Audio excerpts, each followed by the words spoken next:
Hello and welcome to episode 81 of MMO Weekly, presented as always by Chitty's Cheesesteaks. I'm your host, Sal Manzo, joined by friend of the show, MMO's very own Patrick Glynn. Patrick, thanks so much for coming on tonight, man. Thank you, Sal. It's been a minute, so I'm happy to be back on MMO Weekly. Absolutely. Yeah, no, it has been a little bit. We're happy to have you back on here. But obviously some big news kind of dropped today. We'll get to the series here against the Cubs in a minute, kind of go over that. But obviously Mets announced today that they're going to be calling up right-handed pitcher Christian Scott.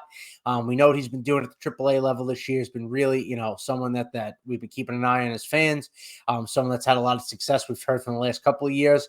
And with the way the Mets starting pitching has gone, not a lot of length, so to speak, from much of their starters this year. So someone like Scott to come up and see what they kind of have now for 2024 and beyond is something, exciting, and hopefully he can kind of build on what's been a nice start to the year for him in AAA. Just want to get your thoughts on the call up here. Yeah, 100%. I mean, well, I don't think he's someone who's really going to solve the length issues just yet because he's still a young guy. They're still managing his innings. He was a reliever in college at the University of Florida. And I have no University of Florida stuff around me, but that's also where I went. So go Gators. There we go. So he pitched less than 100 innings last year, which was his kind of breakout year, which got him onto the radar as a fringe to an actual top 100 prospect. So this year, again, he probably won't solve the length issue that the Mets have, and I would have no doubt that maybe they end up working. Maybe not this Saturday when he's expected to debut, but in the future as maybe a start Christian Scott 3, 4, 5 innings, and maybe Adrian Houser is there as a backup long relief guy. Seems like they've cycled through a lot of those guys, and perhaps Adrian Houser, who we'll talk about in a little bit, will eventually, hopefully, maybe go to the back end of or go into the bullpen. But yeah, Scott's really exciting. He's very clearly the Mets' top pitching prospect. I think their younger hitters are where their prospect strengths lie currently, at least in terms of expectations. Their pitching has made massive strides over the last year, and Scott is kind of emblematic of that. His fastball's been great, really, since he came out of college. But he has a mix. He has a slider and a sweeper, which 5, 6, 7 years ago we're just calling that a slider. Perhaps we're calling it a cutter and a slider, or these pitches move a little bit differently and they're thrown to different hitters. So he's just got a really nice mix. He's been doing great in AAA this year. He's had multiple appearances now where he's given up a home run in the first inning and then he shuts everybody down for the next 6 innings. And especially at AAA in the International League, it's a very hitter-friendly league. The ERAs are close to 5. The average ERAs are close to 5, and Scott's kind of hovering in the mid-3s. So honestly, at some point, what's the point of having him down there? Unless you have a very clear-cut 1 through 5 in your rotation and, Scott's just waiting on his turn, then sure, keep him going at AAA. But it's shown that he's 24 years old. He's certainly old enough and had 4 years of college, has the experience to, make it to MLB and not feel like it's early. And then secondarily, it's why use him at AAA? Just have him start pitching those innings in the big leagues, see what you have. I would not be surprised if at some point he comes up for a couple of months, gets sent back down for rest reasons, things like that.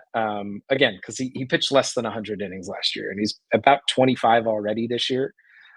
So if he gets to 100, 120, wouldn't be surprised if they shut him down at that point. But again, it's not like the Mets have far and away a top 5 starting pitcher rotation. So it's going to be very exciting to see him come up. Yeah, I mean, like you said, as far as if he was just waiting in the wings because there wasn't a spot from the rotation, that's one thing. But we know that's not the case between Senga still making his way back and guys like Adrian Houser just really seem like they're probably not going to be able to last in the rotation here. They're just not giving them competitive enough starts every 5th day. So it is something like you said. He's having success down in AAA. There's no reason why you don't bring him up. It's a good point what you made too as well. He pitched less than 100 innings last year. He's already at 25 1/3 this year, like you mentioned. So it's not going to be something where he's going to come up here and throw 100 to 150 innings or something crazy like that. Like you said, they're going to try and spread that workload out. And I imagine if things if they're not in contention, come summertime, whatever it may be, I'm sure some of those will have something to do with it also. Sanga's kind of timetable when he returns. I know he faced live hitters the other day, which is that's a positive sign. Hopefully that's a step in the right direction. But absolutely, the kid's doing really well down there. There's no reason to continue to have him, have successful down in AAA when the rotation up here could really use an arm like that. And we were talking before, they're going to go to, it seems like, a 6-man rotation anyway.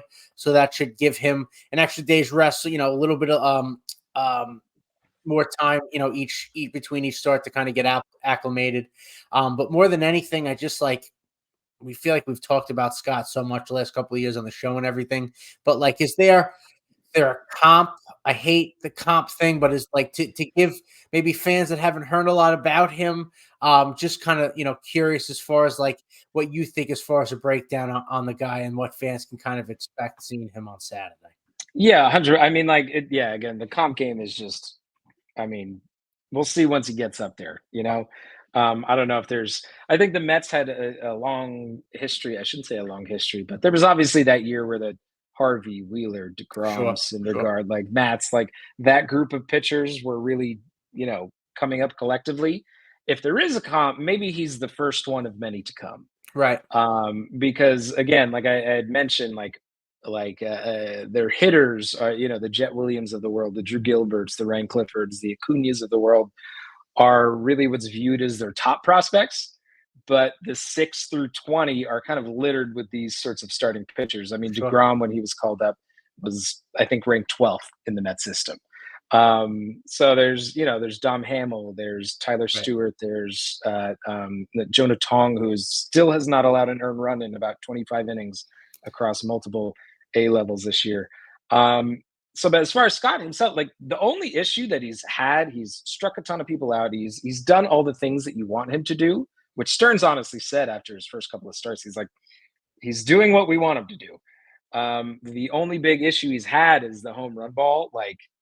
I mentioned, the AAA is a very hitter happy league. Sure. He's allowed 7 home runs in 25 innings. That's obviously not a sustainable number in the big leagues, but it's also not a number that will sustain in the big leagues. Citi Field is kind of vapid for home runs, sure. As we have come to know and learn with the Mets. So that'll be helpful. And then just a brief look at Fangraphs, 25% of his fly balls have turned into home runs. Again, that's not typical. Sure. That's been his one big crux this year. But again, most of those have happened in the first couple of innings. He's allowed 12 hits all year. 7 of them have been home runs. So he's very much a fly ball pitcher. Sure. That's not to say he's typically hitting him on the ground and now they're lifting him out of the park. But yeah, really, really, really good fastball. That then translates to everything else, which is kind of like a split change, and then that sweeper slider. What would you call that? The repertoire that he has. He uses one against lefties, one against righties, and that more cutter in toward lefties, and the slider to keep him, or the sweeper to keep him away from righties. So yeah, it's just very exciting. Honestly, it's probably it's the first pitching prospect in how long that you felt really energized about. Again, probably since that grouping that we mentioned, obviously not Harvey, but maybe more like a Mats or a Seth Lugo. There are a couple of people sprinkled within there that were pretty good, like David Peterson. Buto has now, clearly, we're going to talk more about the rotation in a bit. There's no reason for him to leave the rotation. Sure. So yeah, it's just very exciting.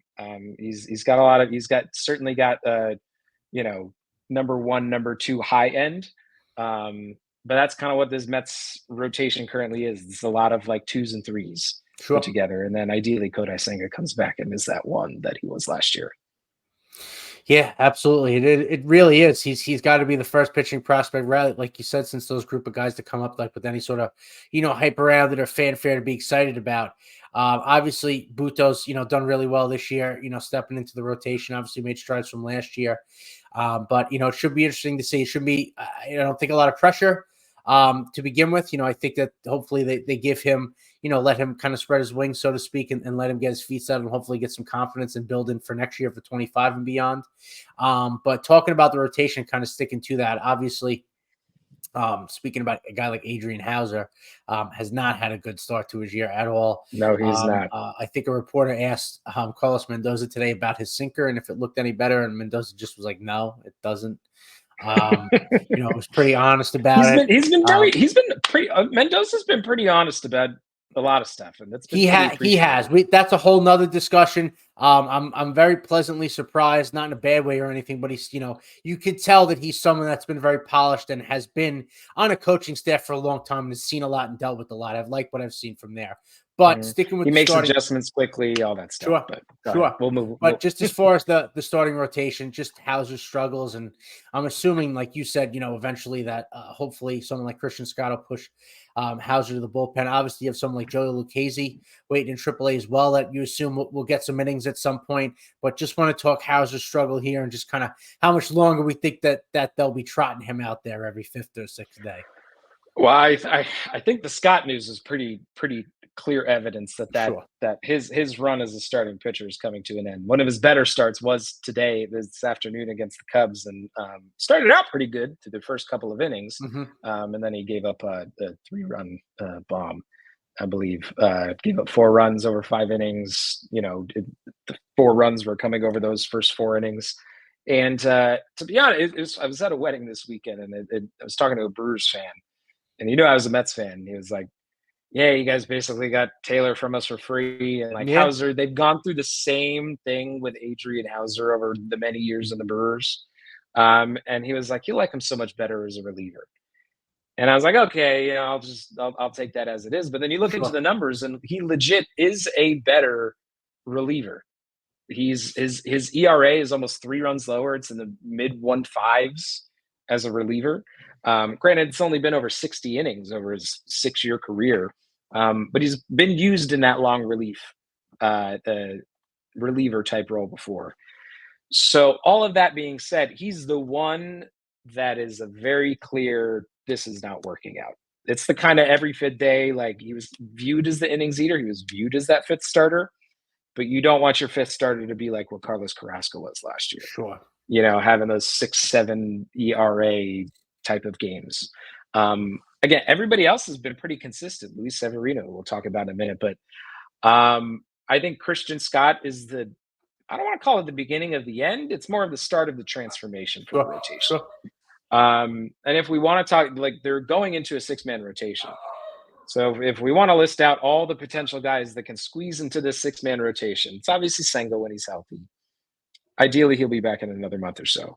Quintana, Severino, Manaya, Buto is currently up here now. Scott is now up. David Peterson is rehabbing. Tyler McGill is rehabbing.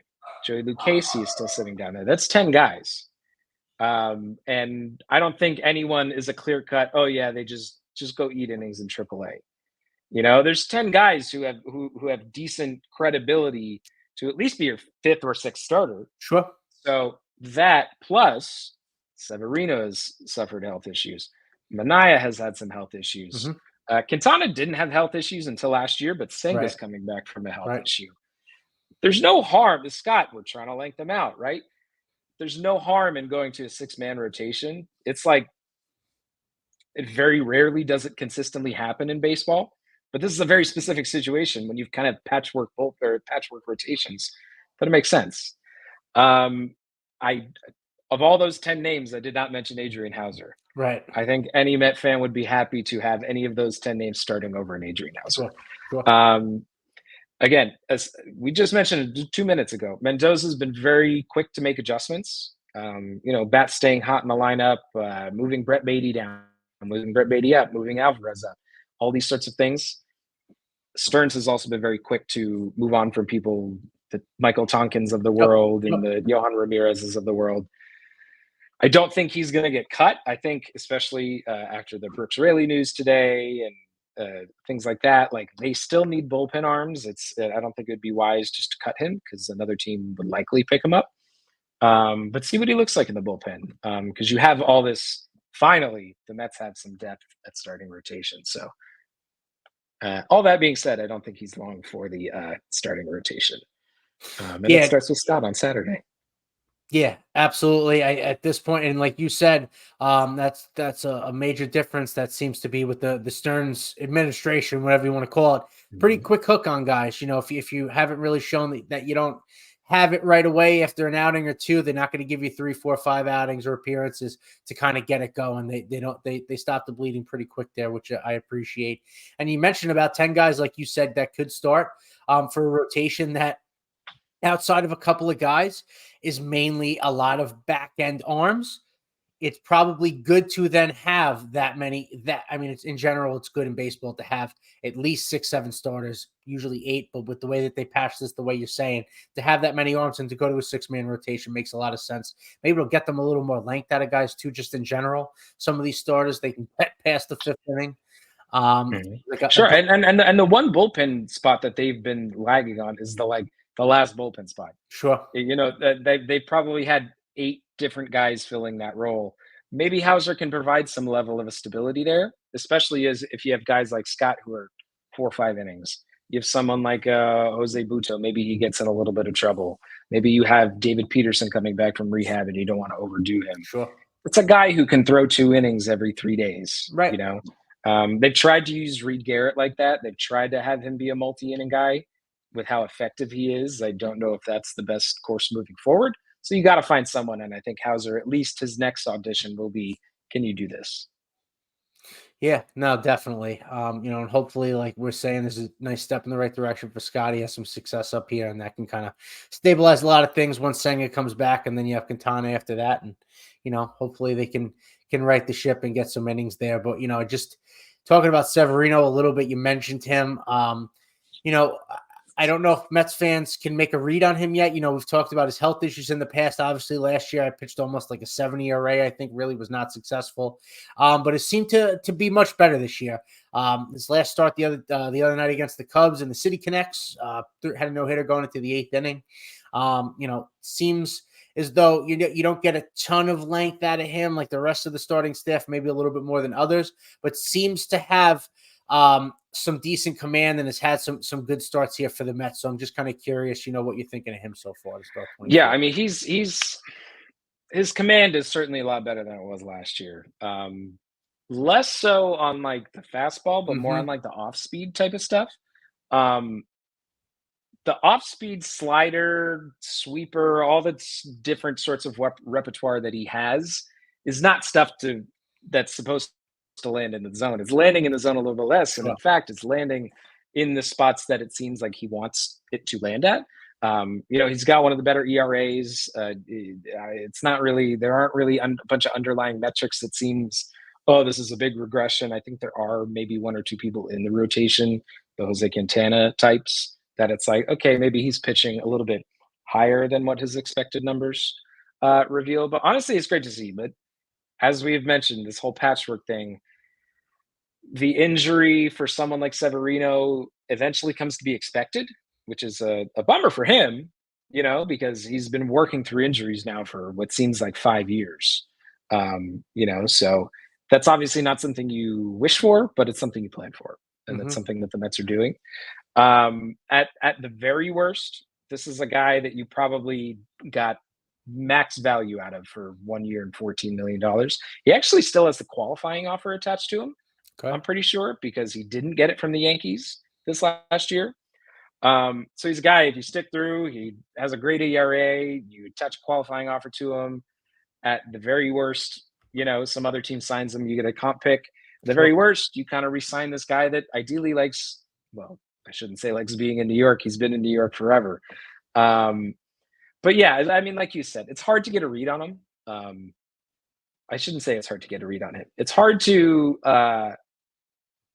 I think what I'm looking for is you don't know if he's going to be around for a super long Sure. time. So Sure. he's one of those guys that you don't get super attached to. You're happy with the results.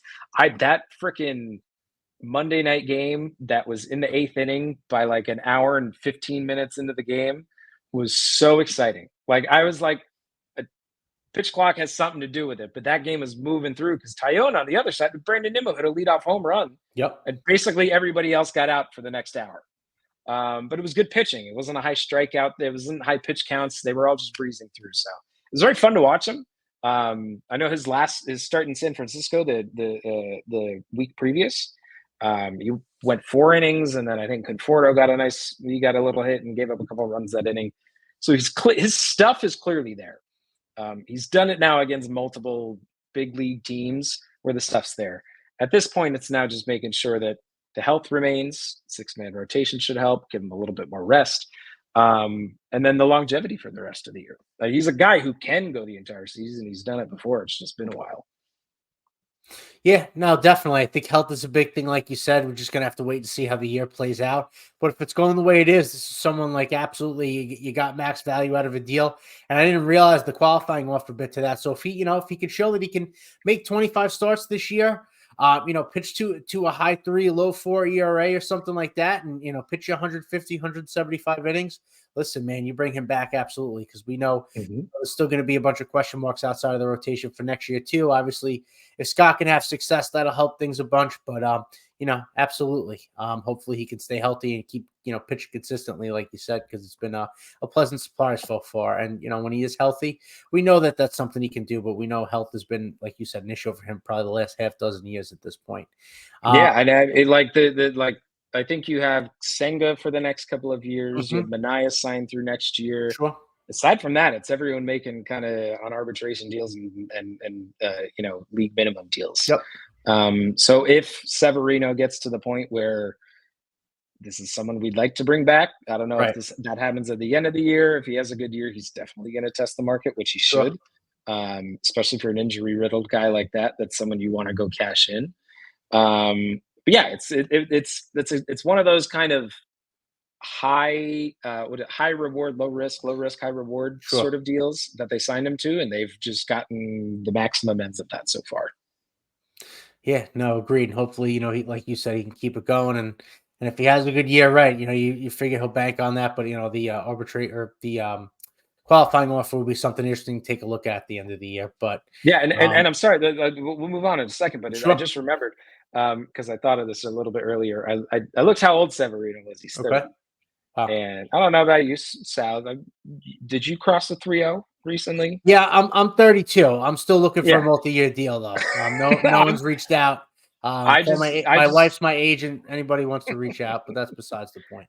Yeah, we'll find you. You're a live arm. You can get in a bullpen somewhere. But I just crossed 32, and at this point in life, you're starting to figure things out and stuff like that. And after this last start, Severino, he didn't seem crushed by the fact he didn't get a no-hitter. He was happy. He essentially said, "I'm a new pitcher now." He's like, "I don't look for the strikeouts as much." I don't know if that's kind of the Mets being in his ear about it, or he kind of saw trying to work back and trying to do that last year to no success. He's pitching to contact. I think over those 8 innings, he had 5, 6 strikeouts.